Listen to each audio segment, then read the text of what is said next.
Hello, everyone. This is our favorite time of the week, right? It's time for Help Talk, where we've got our wonderful Helpopedia co-founder up here, Phil Vitrano. Hopefully he's in the same orientation as I have it. I see it on my screen.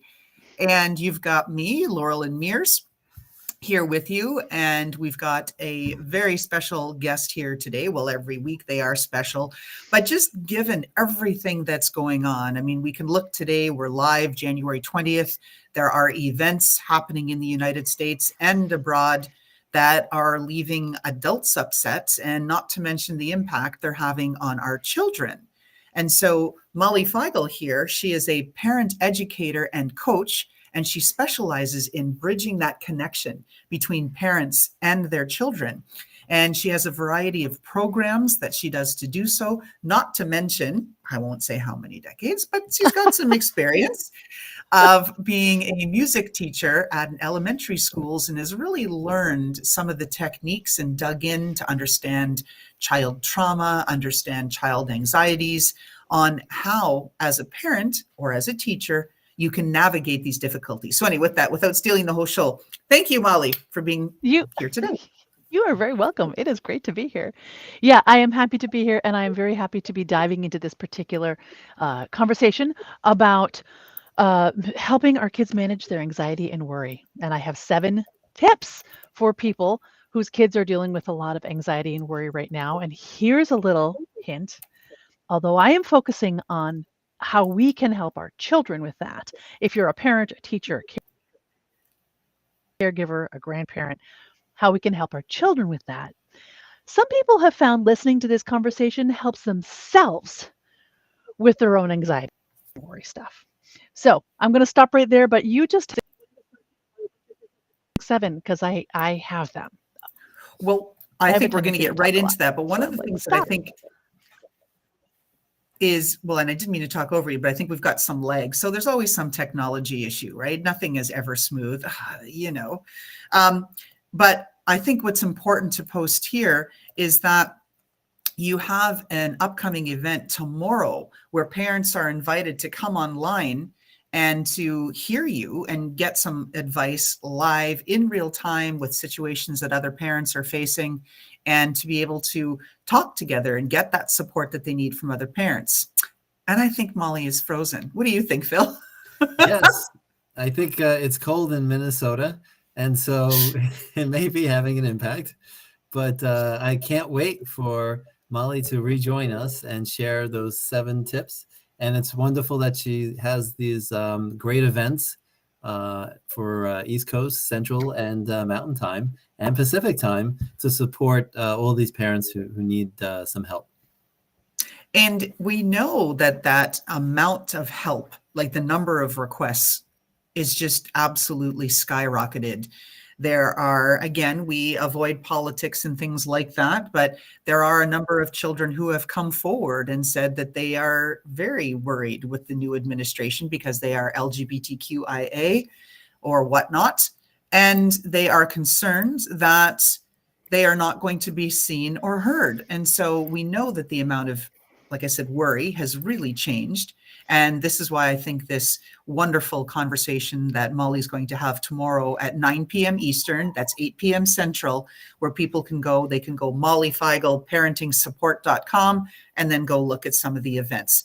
All right, we're glad you're back. Technology glitches be damned. All right, Woo! into the 7 ways you can support your child or another child who is experiencing worry. Let's get into it, Molly. Absolutely. All right, let's dive straight into it. So the first thing is a disclaimer. Okay, I am not a medical health professional, and if your child's anxiety is really disrupting daily life or seems overwhelming, reach out for professional help. Okay, there's a phone number 988. And the people on the other end of that phone number are crisis. They are trained in figuring out exactly what steps you need to take. Like, is this a crisis? Here's how we're going to move forward. Okay. So just want to put that out there. 988 is a great number to have. The first step, the first tip in helping our kids with their worry and anxiety is to manage our own anxiety first. We don't want to hand them our own anxiety on a silver platter. This doesn't mean you have to be perfect all the time. It means feel your feelings, but create for yourself a plan to manage yourself so you can be fully present with your child in the moment. Okay? Our emotional state does affect our child's sense of security. So I know there is so much going on that is terrifying to many, many, many of us. There's a lot of anxiety producing things. So find whatever self care technique, therapy, information, action, whatever works for you, so that you can manage your own anxiety. You could say something to your children like this: I noticed that I was feeling anxious about everything going on. So I took some time to whatever it is. And that helped me calm my body down. And now I can focus on what's important right now. So, however you do that, I'm not going to teach you right now how to manage your own anxiety. There are plenty of options for that. And Helpopedia, this organization, has quite a few really great systems for that. But don't just hand your kids your own anxiety on a silver platter. All right. Another disclaimer: I am anxious. I'm on medications for my anxiety. And so I'm right there with a bunch of you. Well, if Yeah. jump in, just to tail on that, just for like, we race through. I know Go. we're trying to get through it and let everybody know what's going on. But on that topic of managing your own anxiety first, it's Mm-hmm. really about what children see. Right. Yes. If they see all this nonsense on the news and you're blasting them 24/7 with the news and just the terrible state of the world, or if you're letting them doom scroll through social media and that blasted algorithm is sending them Mm-hmm. crap and nonsense, and if you're like all of the Right. time and you're always Right. angry, they're going to see that, they're going to normalize to that. And so it's Right. all about, you're right. Like the first step is, hey, it starts with us. Yeah. Yeah. And it's hard, right? It's hard, people. I have anxiety. So we'll talk about that another time. Second tip, because I really want to get into the action items. What do Mm. you do? So, tip number 2: use reflective listening instead of immediate problem solving with your child. What does that mean? What does reflective listening mean? Instead of trying to start solving the problem for them, all you have to do is repeat back what you see and hear, showing that you are paying attention. Okay? It's acknowledging your child's feelings without judgment or trying to jump into solutions. So, what you could say is, oh, this is how you're feeling right now. I understand how that feels. Yeah, no, it feels really bad when that happens. Or you could say, you're feeling really worried right now that dot, dot, dot, dot, dot. Did I get that right? Now, I can tell you in another setting what happens with the child's brain chemistry when they hear that. But when you do that reflective listening, there is something in them that calms. And I'll go into the science another time. But just reflecting their words back empathetically without judgment or immediately jumping to solutions helps them feel seen and understood, which does some cool things in the brain. That's number 2. Anything the two you want to say on that? I do. It works on adults too, because my friends who will have whatever, their drama, their trauma, and I'm like, solution mode. I'm like, okay, got it. Next. What if we went and they're like, Laura, like, I know, I heard you. I did hear you. But I'm ready to help you solve it. And they're like, just listen. Right. Because, all right, now you've got me on a tangent. When our instinctual part of us, which is housed in the amygdala, is triggered, like, something is a danger to us and it's triggered, this part of us turns off. This is the thinking portion, the logic, I can problem solve. This turns off. But connection with another human being calms this down and lets this turn back on again. So reflective listening with other human beings, even though I focus on connecting adults to youth, I have had a friend who comes to my I do a monthly free online and in person mindful parenting conversation groups, right? Find them on my website. And she has come to a couple and she says she used this technique in a Zoom meeting with her coworkers, where somebody was really upset and just kind of taking over the meeting with their feelings. And she said some reflective, listening things, and they calmed down, felt seen and heard, and were able to move on to the rest of the meeting. And she was like, "Poof, Molly." So anyway, that was a Out, tangent. It's outstanding, Molly. I am fully guilty and engaged and selfish, perhaps, that I love solving problems. I love helping. And so, you sharing this insight for me to help know that I am actually helping the individual to be heard and listened to. And I could put my solution mind and cognitive thinking on pause because I'll eventually get there, maybe, depending on how that conversations go. But now you sharing with me that it actually helps the other person. Now it's going to be front and center instead of me jumping in and trying to fix the problem as soon as possible so we can move on and they don't have to feel that pressure and anxiety and worry. I want Right. to solve it quickly. Well, Phil, I can tell that you are an empathetic, caring human being he's amazing. because all of us empathetic and caring human beings, that's what we want to do. And especially when we see a young person, Mhm. feeling all of that, there's our job. Our Fix the problem. job is to fix the problem. We're like, we need to fix that. And when they're like 4 years old and it's because they can't have the cup of the color that they want and they're having that tantrum or whatever, that's easily fixable. But when, okay, not going to curse. I am not going to curse. I'm not going to curse. When the poop is hitting the fan, I know you mentioned for our LGBTQ plus friends, neighbors, family, um, that when the poop is hitting the fan, we can't solve the problem, but we can help the body stop reacting so that this can come back on so that we can go into solution. Okay, I'm going to go to step It's 3. yeah, it's huge. And then I'll just the last Right. quick thing, Molly's like, I'm ready to go. This is why Phil and I get along so well. And the rest of us like, no feelings. How does this problem go? Solve it. And then he goes like, problem, solve it. And we Right. just Right. we hammer. Yes. Okay, tip 3. And there are times to solve problems, but not until you have connected first and everybody has been able to Got it. wash the junk out of their It's awesome. bodies. Right. Awesome. So the third tip is get curious. Okay. So as the parent, get curious. I know that when I get anxious about one thing, I end up anxious about everything in my life. And sometimes I can't pinpoint the main problem.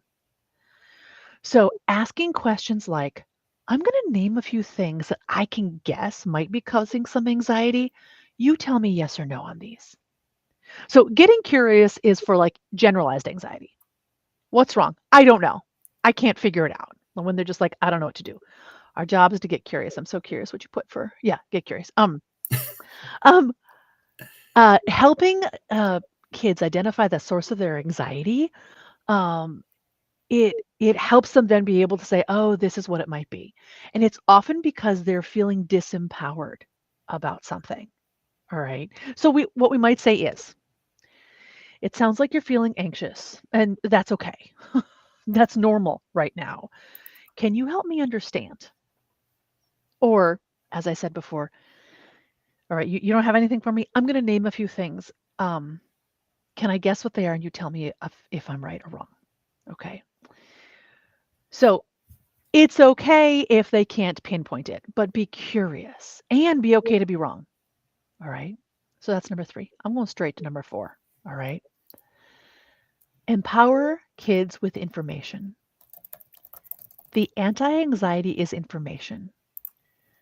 It does have to be age appropriate, and but it helps them move forward. For example, if they're anxious about a specific event, start discussing like, okay, let's learn about it. What actions can we take?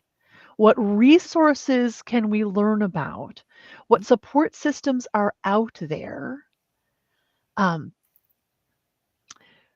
so you could say, you're worried about you're worried about what's happening right now, and that's understandable. Let's look at some groups working to support um, people, or let's see if there are some things we can do. All right.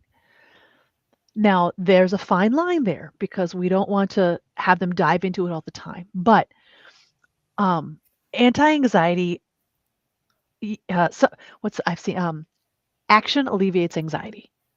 And so that feeling of the children being disempowered, remember I said that the anxiety is often because they're disempowered about something, and we are disempowered, like in so many ways, right? But are there places where they could support and feel like they're doing some good? My children um, came to me around seventh or eighth grade. Both my kids came to me. No, it was before then.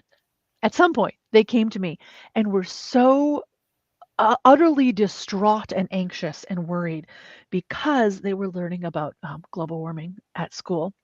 And the teachers were not empowering them with actions. So they were only hearing about this is what's happening. And they're like, okay, what do we do? Um, and so finding ways to, okay, what do we do? So empower with information and some action items. Now there are times where we can't do that, right? We're like, I don't know what to do sometimes. But what we can do is research those organizations or events or uh, things like that. Now, if it's anxiety about something like schoolwork or homework or something, that also, okay, well, let's research that. Let's think together. I'm going to go straight to number 5. Encourage appropriate control. What does that mean? Offer opportunities for our kids to feel in control of their lives in healthy ways, or they will exert control in unhealthy ways. A very powerful way for them to do it in our homes is they empower them to feel comfortable, help them feel comfortable expressing their feelings to you. Thank you for trusting me with telling me about that, my child. Even if they are saying, I'm so mad at you, I hate you right now, da da da da da da da da. Okay, thank you for trusting me with that information. I know how it feels to be so angry at someone. We are in this together. Like if they feel like they can express themselves in healthy ways, that gives them a sense of control about their emotional lives, and they can feel confident in expressing how they feel out in the world. But I'll ask the question, do you let them rage? I mean, this temper, Right, like right, they're losing their minds. You're like, do you try to calm them down, or does that right, send them into a tizzy in a different way? right. Um, you don't just let them rage. So it depends on what you're looking at, what's coming at you. This is why now I get to plug another service that I do. That I do private conversations with parents. So it's like just like now. Maybe there are two. Phil and Laura Lynn. Thank you for being here. Let's talk about your child. And we have these conversations, and maybe you'll tell me when my kid is feeling all this anxiety and stuff, they rage about it and are just like destructive. Okay, let's talk about that. Or it might be when my child is feeling like this, they completely shut off and they don't speak. They go nonverbal. Okay, here's what you do then. So there are different strategies. With the children who are just raging all the time, it's you connect, you make those connections, say, I see how you're feeling. I think you're angry. Is that what your body is showing me? Yes, I am so angry about all the things. I Yes, hate I you. feel that too. I am with you on that. Now what do we do? So getting curious, leaning into it. Leaning into it. It's not on my tip list, but and then there are certain sentence structures and certain things I coach my parents through, and I'm having trouble finding it right now, but there are ways to acknowledge the anger and the big feelings and also move them on to the next portion, the next healthy portion. You know, we don't want to just get stuck in that like Mhm. tunnel of rage. We want the rage to move through the tunnel and then be gone so that then we can now, okay, we connect, we reflect, and then we start expecting different behaviors. So, I wish I had a really cleaner answer to that right now, Laura Lynn. But definitely, we Very don't good. want them. To, yeah, we don't want them to rage into de- destruction. Come to some of my parenting classes, and we'll talk about that. Okay, I'm looking through my lists here. You're at tip 5. Yeah, we're up to 5. There's more I could talk about on that one, but I want to keep this relatively short. So number 6 is model and share empowerment strategies. So if the anti-anxiety is information, showing how you handle your own worry and anxiety is great information for your children. Demonstrate how you handle it. Like, what are your action steps when you are feeling like crap? um, Assuming that you're doing healthy ones, okay? We're not going to underline and model the unhealthy ones. My children, they get on me because I scroll TikTok. We're not even going to talk about the whole like TikTok was gone and now is back, and I have lots of thoughts, but we're not going to talk about that. But I'm addicted to TikTok, and my children come and yell at me about it. That's not a healthy coping strategy. But if you have some coping strategies for your own self when your body is feeling the flood of chemicals that is our stress response, be be clear with those. When I felt worried about this, when my body's feeling these things, this is what I do to help calm down. Mhm. Nothing wrong with watching cute little photos of dogs or Absolutely. videos of dogs, right? So you Absolutely. want Absolutely. to bring your dog out. And and doing those things together is great. Taking a walk, right? Um, watching a TV show together, some healthy escapism. Or what's fascinating to me is there are these neurons in our brain that are called mirror neurons. And they mirror the physiological, that means like the physical, they mirror the physiological responses of the people around us. Mm. I had this experience when I was teaching full time. Elementary music teacher, 20 years. I'm not afraid to say it. Um, and the school that I was part of definitely was teaching children what to do when they're dysregulated, right? Here are some things. And so we all had in our pockets a couple things that we knew the kids had been learning. And there have been times in my classroom where everything is starting to roll out of control. I am losing control of the class. Big emotions or big actions or whatever. And I'm starting to really feel agitated. And I started saying to my students, I can't remember what I was going to say next. Hold on.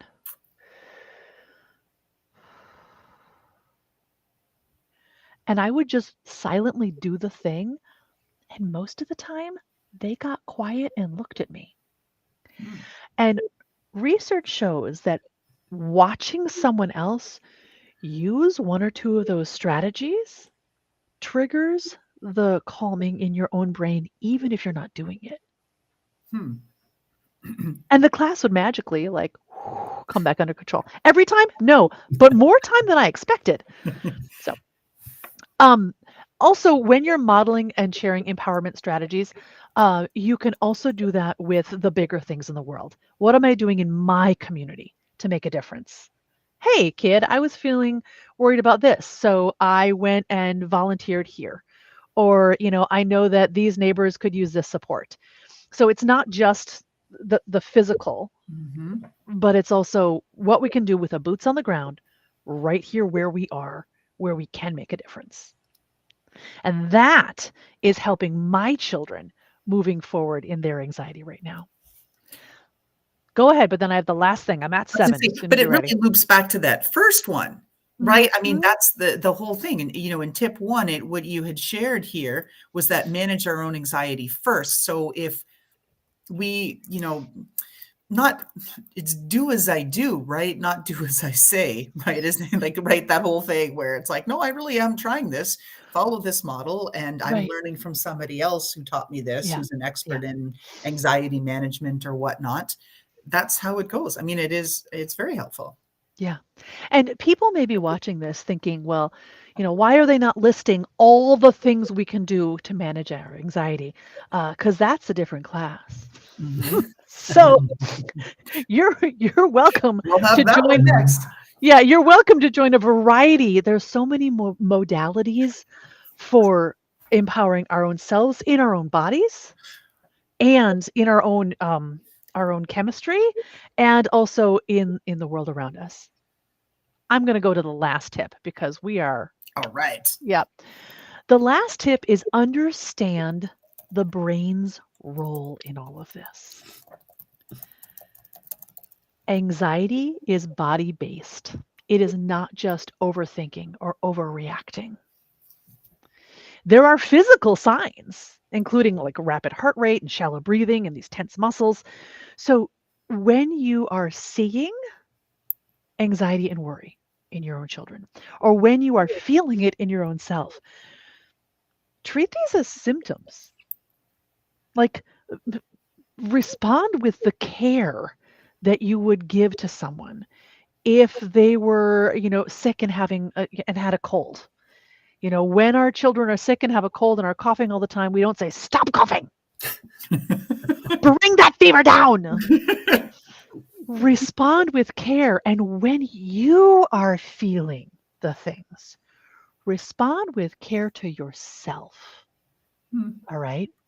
Because the brain's role in keeping our chemistry like regulated is bigger than you think. And if we yell at ourselves when we are feeling things, why do I feel this way? Why can't I get off the couch and do a thing? When we yell at ourselves, our brain doesn't recognize that it's not an outside threat. Our brain feels threatened when we yell at ourselves and triggers that fight, flight, and freeze response, which keeps our anxiety rolling. Conversely, our brain feels cared, when we feel cared for, when we are able to take care of ourselves, our brain goes, "Oh, we're being taken care of. Oh, we can calm down a little bit." So even when it feels like the world is on fire, take time to do something for yourself. And I mean, I know I was in classrooms with 30 kids and I could not like walk out and take like a bubble bath and do yoga. Like I have a lot of tips and tricks that I do in my webinars and my mindful parenting conversation groups, things like that. I have a whole calendar of events on my website. I have a lot of tips and tricks that I do talk parents through. Like, you can't leave right now, but here's what you can trick your brain into doing. So, I hope that those were 7 things that you feel like you can take and implement today when you see your kids. So, Absolutely. They said, like, I'm thank still you. locked on, the tip, like Phil and I were, that was our big nugget, right? Yeah. Listen first, reflect back what you heard. Be empathetic before you go to problem solving. Right. Connect first. You talked about that. Connect. Yep. Connect, right? Then reflect. Then Yeah. you can expect to change. And I love Exactly. that. Yeah, Yeah. exactly. And Even the valuable component of being prepared for the next time that your kid has these symptoms. yes. I mean, just preparing yourself for this and all those tips that you gave, wonderful. Plus the great sense of humor that you have to include that this is actually there's a chemistry involved, and you're not treating that cough like like just stop coughing. No, no, no. Don't just stop having anxiety. It's not going to work. Right. Stop having anxiety. Shut up. I do have clients and participants in my groups who will like take a post-it note and write out a couple sentences like that they know they can use with their kids. They're like, "Oh, I'm going to write these out. Here are the sentences I'm going to use." And they keep it in their pocket. And then when their kids start spiraling, they go, "Okay, this is what it is." So, yeah. So Excellent. that's great. Well, with that, Molly, because we really are very grateful that you were here with us today, and folks can find you at Molly Feigl parentingsupport.com. They can find Yes. you right there. And you've got an important workshop tomorrow where folks should dial in. They can find it again on your website. That's tomorrow night, January 21st at 9 p.m. Eastern time, to have that conversation and that support. We love your 7 tips to help kids who are experiencing worry, and not just, I think it works on more than kids. It works on people who are experiencing worry. Oh, totally. Yeah. But I am certified and licensed in helping people with their kids. So, Yes, we understand that. But yeah. with that, I think we'll wrap up things here. We really, again, appreciate you being on the show, and we look forward to hearing back from all of you out there who are listening and joined us here today. Put it in the comments, like the show, and say, hey, what tip did you find valuable? Which one did you try? How did it work out for you? Right? Let's get the dialogue going. That'd be All awesome. right. Very good. Thank you so much, Molly.